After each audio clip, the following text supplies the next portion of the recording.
నా పేరు Shanti Kumar, all India student federation రాష్ట్ర సమితి సభ్యులం.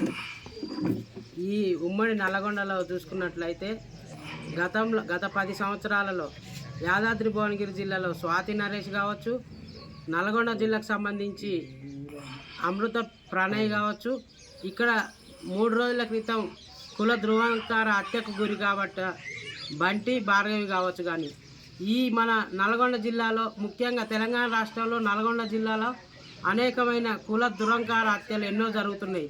ఈ 3 కేవలం బలంగా బయటకు వచ్చినాయి కాబట్టి ఇక్కడ మన అందరం విలేకరులు కానీ, ఇక్కడ ప్రజా సంఘాల నాయకులు కానీ వచ్చి వీళ్ళకి మద్దతుగా నిలుస్తున్నారు. కానీ ఇలాంటి అనేకమైన సంఘటనలు అవి జరుగుతున్నా కానీ ఇక్కడ ఉన్నటువంటి రాష్ట్ర ప్రభుత్వం ఎందుకు పట్టించుకోవడం లేదు?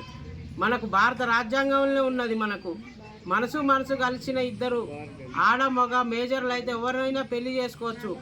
ఏ కులంతో మతంలో సంబంధం లేదు కదా, వాళ్ళందరి ఒంట్లో ప్రవహిస్తున్న రక్తం ఒకటే కదా. ఇక్కడ కేవలం ఇది ముమ్మాటికి కుల దురహంకార హత్య మాత్రమే.